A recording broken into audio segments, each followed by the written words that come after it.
परे यो दलालले यो बिचमा आफ्नै केटीलाई नचाउँछ। प्रधानमन्त्रीको सम्पत्ति विवरणमा सोशल मिडिया पनि समावेश। त्यसै गरी उनकी पत्नी सबिना काफ्लेको नाममा पैतृक रूपमा प्राप्त सुन, चाँदी, हीरा लगायतका गरगहना करिब 190 तोला रहेको उल्लेख गरिएको छ। 2018 सालमा झमक बहादुर काफले असही बनेका हुन्। तिनले यो 190 तोला कहाँबाट कमाए र छोरीलाई दाइजो दिए।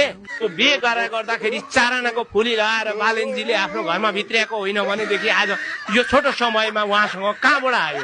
ठिकै छ, 1 करोड 40 लाख रुपियाँ त उहाँले सामाजिक सञ्जालबाट कमाउनु भयो।